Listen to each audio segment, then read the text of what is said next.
Ooh, ooh, this one. I'm gonna get my lashes for this one. Um, I did not enjoy that book, and I don't think it was well written. There's no romance. What's the point? Just kidding. Maybe. Darling, Yep, it's Anne, aka Antagonist. Welcome back to my channel where we talk all things books, movie, and TV with an emphasis on romance. We're getting a little controversial today. I'm going to be discussing all the propaganda that I am not falling for. Book, movie, and TV edition. So I'll be talking about wildly held beliefs or certain campaigns I'm seeing on the interwebs that I'm just not buying. Like, y'all are trying to push these ideas on me. You're trying to push them on me, but I'm not having it. It's not happening. I'm not having it. No. Please. Try again. It's not that serious, but I think it'll be fun to talk about. you cannot trick me. You cannot trick me. So the first thing we're going to get into is movie propaganda that I am not falling for. Starting off strong. Anora winning Best Picture. Yeah, Anora won Best Picture, and then I was like, oh, you know what? I wanted to check out this movie. Let me go see what it's all about. Girls. Listen, I was like, oh, this is it. This is the movie that swept at the Oscars. The film is fine at best. First thing is, a lot of people who love this movie describe it as funny. I didn't chuckle even once. I wish I did, but I literally did not chuckle once.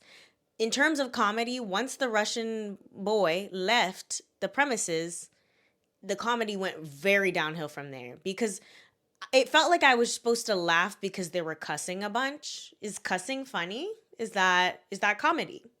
Swearing and every other word is just like, that's funny, ha ha. We've truly lost the art of dialogue. We truly have. Like, what's going on here? Another thing is I found Anora's characterization pretty weak in the film.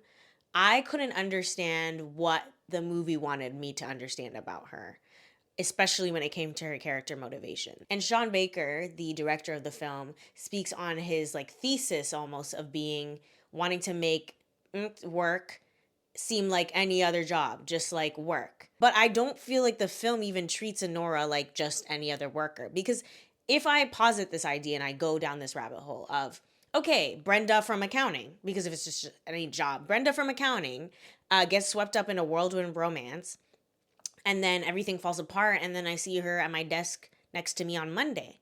Am I supposed to be extra sad? Because I don't know. I would just be like, Brenda, what were you thinking? And it felt like Anora was presented as both really intelligent and capable, yet she really showed a lot of naivete in the situation that was happening. And I found that hard to believe because of the way she's been positioned in this film. She's really intelligent, she's savvy, she understands things. And also, it's not like she was in the situation where she was desperate enough to believe this lie, you know? I feel like people who are in desperate situations will believe anything just to not to continue to be in their desperate situation. But I don't think the film really showcased any of her desperation. She didn't look like she was living in destitute poverty. She had family members she was living with. Like, I don't know. It was just a lot of contradictions. I didn't really buy Anora's character or her motivations. And again, when Russian Boy was no longer in the movie, it really dragged for me. Like, I was like, where is he? Can he come back immediately? Second propaganda that I am not falling for is La La Land being a good musical. Everyone I know who doesn't like musicals is like, that's a musical I like. Is that a good sign, or does that mean that it's not a good musical and that's why you've gathered an audience of people who don't even like the medium or genre in the first place? If you ask them, if you go further into it, you go, oh, well, how come you love that film like as a musical? And they go, well, it's so good because if you took the music out, you know, it's still good. The movie still sticks the landing.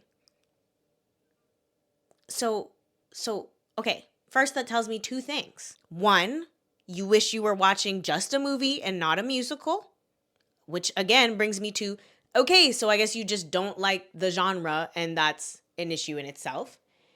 And then two, the songs aren't good. That's what it tells me. The songs are not good. The songs aren't good, and that's why you're saying if the songs were out of the movie, you'd feel just fine. In fact, That's probably the director's cut that you wanted. You wanted it with no songs. And they might not say it, but I will say the songs are not good. The songs aren't good. That's why you can take them out of the movie, because they aren't good, one. And the people who perform it make it not good as well. Yeah. Yep. Because the people can't sing. That's ensemble and leads included. I did not hear one, not near note that I wanted to replay in any of those songs. Not one time. I was like, ooh, even if this song was a bop, I wish somebody else was singing it. Even if this song was a bop, I wish somebody else had directed that sequence. Like, that entire sequence somewhere in the crowd or whatever that song was, girl, why was I yawning? This is a musical. It's supposed to be fantastical, and all I saw was blah. And I need y'all to put some respect on Broadway performers, because I've had enough. My number one pet peeve is casting people who can't sing in musicals. It grinds my gears, because there are so many people you could pluck off of Broadway tomorrow who would be ready to fix up and lead these movies. So I can't stand it, and I can't stand for that. And I feel like La La Land represents all the things I don't like in a film. Yeah, I'm not having it. I'm not having it. La La Land, bye. Another quick one is Studio Ghibli films, specifically Spirited Away. There's not a Studio Ghibli film that I've finished. That's on me, but it's still propaganda I'm not falling for. Everyone's saying how amazing it is, but I tried to watch Spirited Away, could not finish, and then I just thought, this might not be for me. I love animation, so it is quite a contradiction there, but I'm just not having it. You can't force me. You can't make me watch those movies. Because if I'm not entertained, it's over. It's over. Next. I'm really going to get hate for that one, I'm sure. Next one, watching movies at home. Yeah, I don't believe in that. I don't believe in that. And you know why? The biggest reason why I don't believe in that is because I like to be in the hype. I like to be involved. I like to be in the discourse. Yeah, I want to talk about the movie immediately.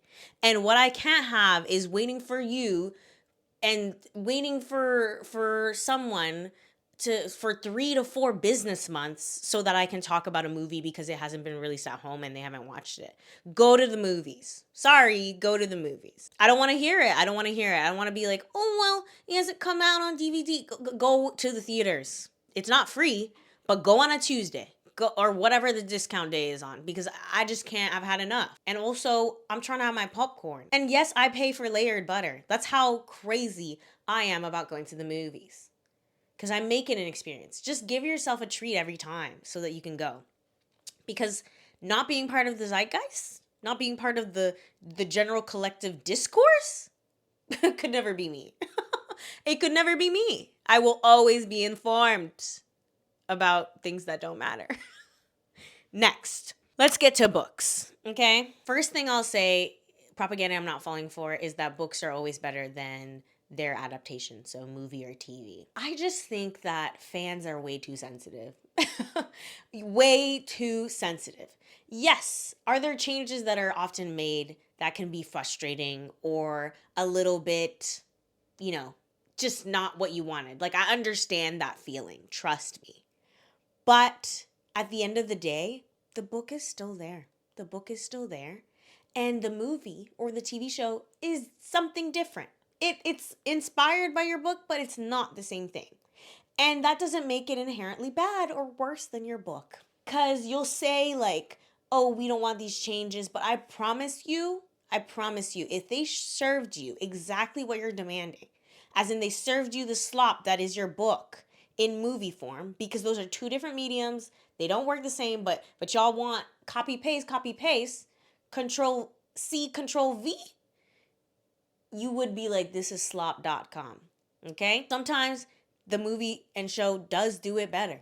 A lot of times, honestly, I'm not gonna lie, because it's not the same medium. I'm like, yeah, this is what it is. This is good. Especially, I'm not gonna lie, especially for romance, guys. Because what's okay and what's cutesy on the page, sometimes it ain't even cutesy. Like, unpopular opinion, the Hating Game movie, better than the book to me. Sorry.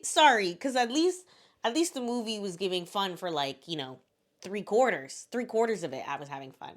then it went downhill. But the book had some stuff that I was like, this is scary.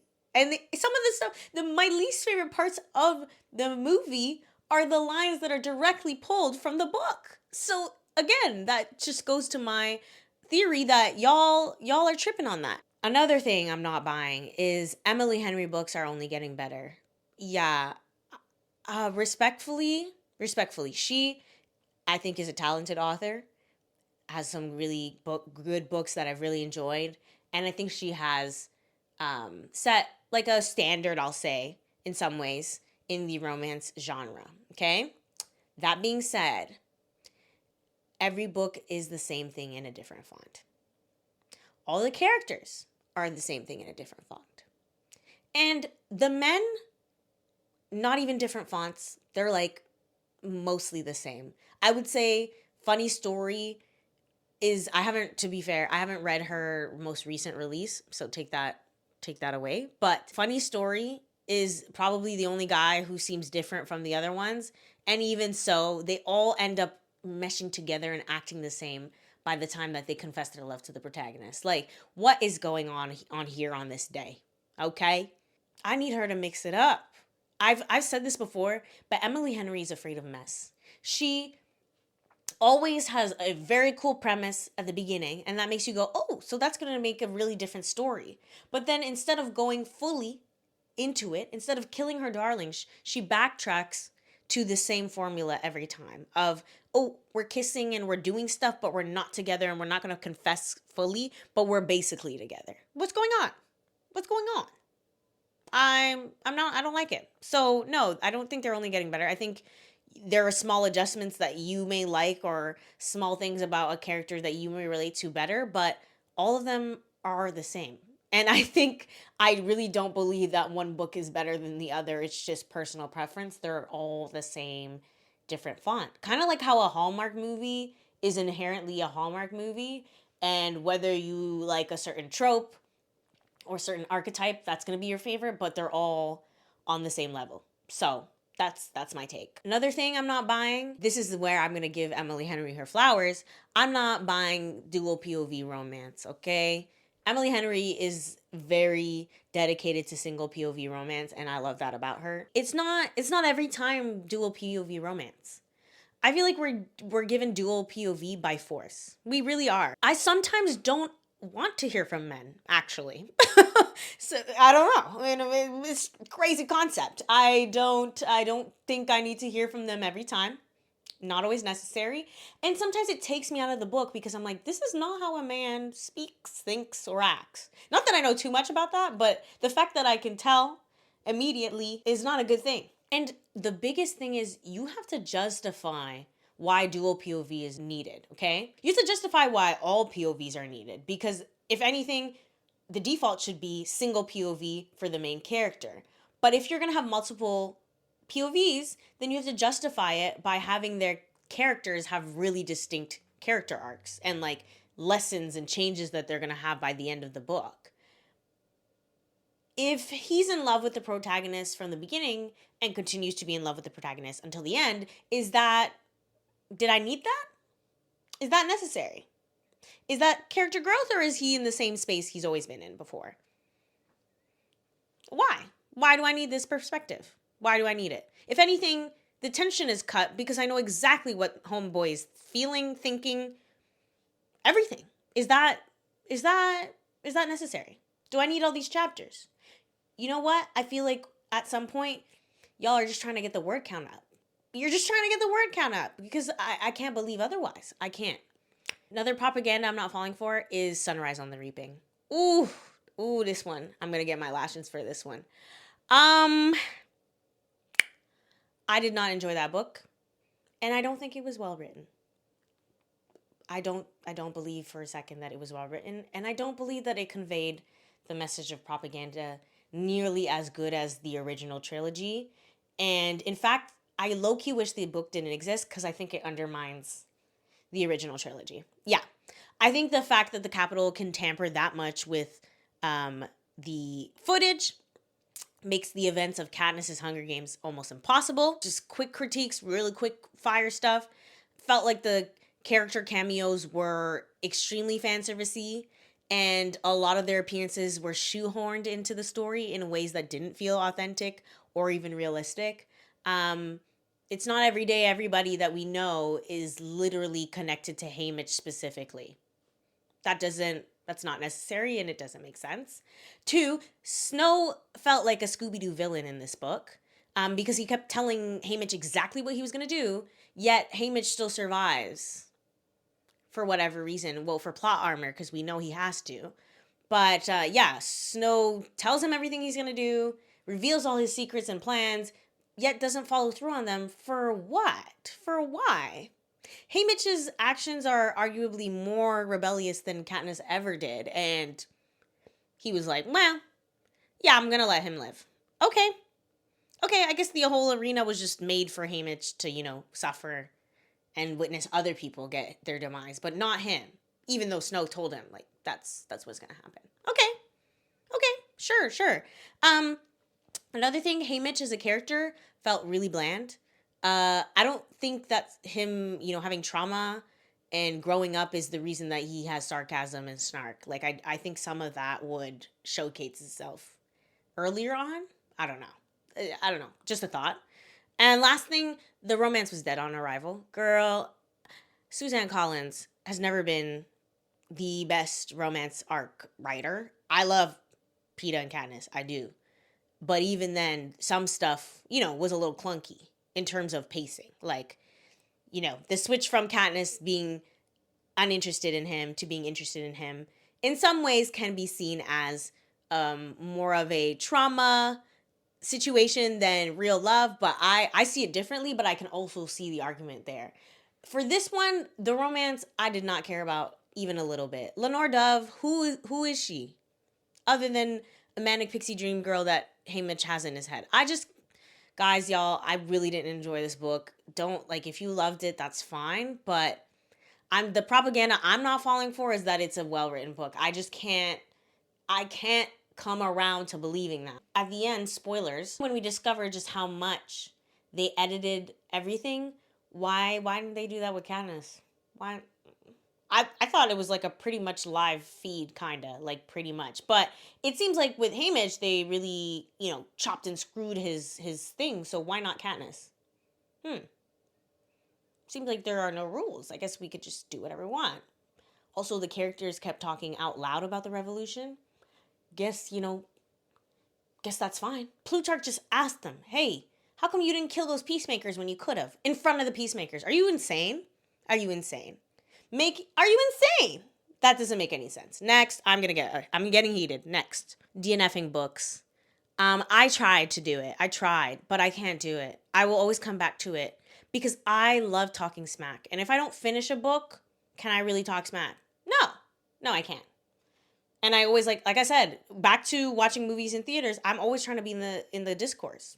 I'm always trying to be involved. So I'm going to finish that book. I'm going to, whether it pains me to the end and it's going to, put me into a reading slump, I will be finishing that book. I think a lot of books are not being edited. Yeah, propaganda that books are being edited, I don't see it. I think we need to pay our editors better. That's definitely a thing. But I think a lot of books are not really being edited fully. I think it's not their fault. I don't think the editors are doing a bad job. I just think they're overworked, so they don't have time to really... Because some stuff I'm like, this could be cut. This could have been gone. And I don't think it's up to the author to do so, because obviously if you're too close to your work, you're not going to know. But yeah, I just think some stuff, especially when authors start to become really successful, I really think these editors are like, girl, do your thing. I got other things to worry about. So I don't know. I don't like that. Don't write it. And they need to fix that. Last book propaganda that I'm not falling for is enemies to lovers. I enjoy a good enemies to lovers when it's good, but most of it is not. Most of it is not. And I think we're giving enemies to lovers by force at this point. So yeah, I don't buy that propaganda, I don't think enemies to lovers is as good as y'all claim it to be, because y'all can only name me like 2 examples every time. So yeah, I don't know. That's a no for me, dog. And finally, let's get to TV. I feel like this one really hurts me, and you might take my black card away for this one, but it's what I feel. Janine and Greg from Abbott Elementary. Where's the chemistry? I'm so sorry. I'm so sorry. It's giving every mockumentary workplace sitcom slops in terms of a couple. I'm so sorry. I just don't buy it. I don't know. They're not, there are so many more compelling couples on the show to me, and I just feel like they have no romantic intrigue to me. I'm not excited by them as a couple. I feel like they're just that couple that you're like, oh, okay, they're together. I don't. That one, I don't think y'all will be on me with that one, but I just don't see it. I feel like their banter is not even bantering. You know what I'm saying? Like I don't see that back and forth. No, I don't see it there. So I feel like that's what's really lacking for me. And I don't see it for them. I'm so sorry. It's just the way I feel. Monoracial and dark skinned girl erasure. This one's serious for a second. Let's get real serious. I don't I'm not having it. I'm not having it. And it's only happened to women. It's only happening to women. So what's up with that? What's up with that? I think the way that black women are treated in the media is suspect to say the least. But within black media, the fact that we do this to ourselves is absolutely ridiculous. And that it still happens to this day. I'm just going to show on the screen many examples. And I'm not having it anymore. I don't get it. How do we have a family where there are two black parents and the male child is always a dark-skinned black boy? They'll find any black boy. But when it comes to the girl, all of a sudden, biracial. She's biracial. Every time. Every time. And it doesn't make sense to me because it's like, every time. Every time. What does that say? You're not slick. You're not slick. And I see right through you. Just say you hate us. Just say it. Just say it. Just say it out loud. Next, How I Met Your Mother. Also not buying as a sitcom. I watched the entire show and I have never revisited it. Not one time. Not near one time. And I don't like it. I don't like it. I don't really like any of the characters that much. The jokes, while funny, not enough for me to come back to. I think the biggest issue is that I don't like any of the characters. So I'm like, okay, next. I don't care about this. And I won't revisit it. No matter how hard you try to tell me. Bingeable, bingeable, bingeable. It's there. Like I would watch so many other sitcoms before I get to that one. So many. The way y'all hate teenage girls on these shows. I'm going to list some. Keisha from Forever. Y'all trifling with the way you talk about her. Bella, no. Belly from The Summer I Turned Pretty. Ginny from Ginny and Georgia. That one, especially, y'all trifling. Like, every time they do something, every time they speak, oh, she's annoying. Oh, she's problematic. Oh, she sucks. La la la la la la la la la. Please, you sucked as a teenager. You sucked as a teenager. But I still treat you with respect, don't I? Don't I? And are what? Teenage boys so much better? They're not, but we give them a lot of grace on the internet, don't we? But they still stuck just as much as the teenage girls, so what's up with that? What's up with that? Nah, I'm not buying it. Next thing I'm not buying, Conrad from The Summer I Turned Pretty. Conrad Fisher, I'm not buying this brooding act. No, I'm not buying him. I'm not buying him as a love interest, as an interesting character. Absolutely not. It's not giving to me. I'm going to need them to run it back. I'm going to need the character motivation to just taste a little better, to give a little more, because right now, both brothers aren't giving much. But at least Jeremiah is giving me angst in a way that I can, digest. Conrad gives angst for the sake of angst. Outside of angst, I don't know what his personality is. He's smart, okay. He likes Belly, I guess, but he does a lot of things that make me think maybe not so much. Like, he's still dating that girl before he gets with you. But then he's like, yeah, I see her as a little sister, but no, I started liking her. But I've always liked her. Y'all, you're not even consistent with your own writing in this one. I'm not buying it. I'm not buying it. He needs some work. He needs some workshopping, and I need y'all to get to it. Get to it. Last few things.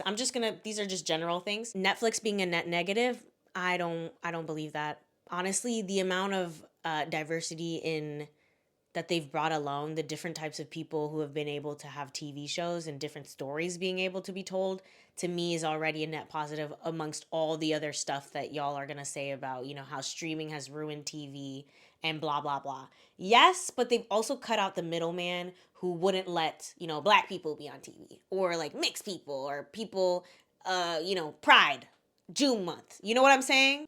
June month. I just feel like so many more stories have been told now because of Netflix, and I have to give them their flowers there. I can't take that away from them. And last thing is, I don't believe in guilty pleasures. Why am I guilty? I like it and it's fine. Why do I have to feel bad about it?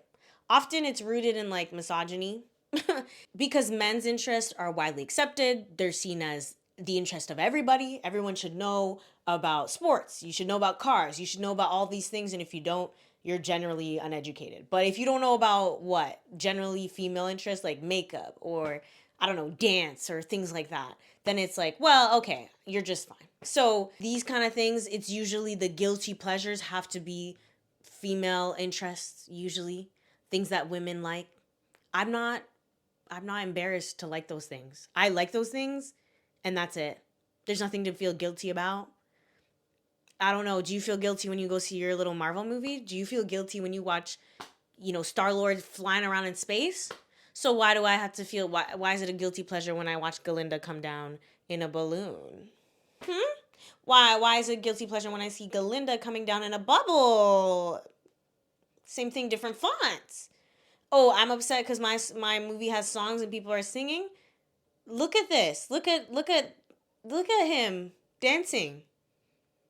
Is this guilty pleasure? No. Just two legitimate movies that people like. That's it. That's all.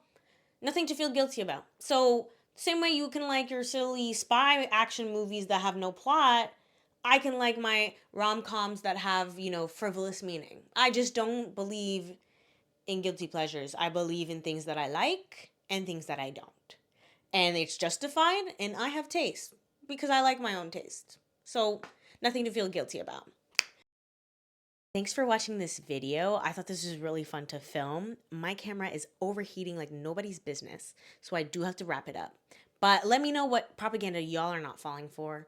Let me know if you agree or disagree with my, takes. You probably won't agree, which is totally fine. But you've bought into the propaganda, and that's not my fault, is it?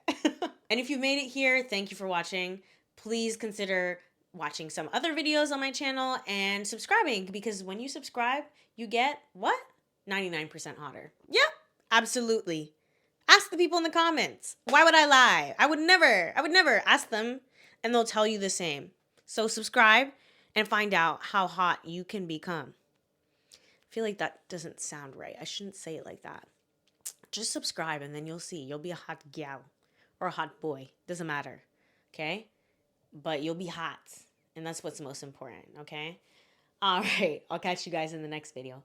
Bye. Darling, you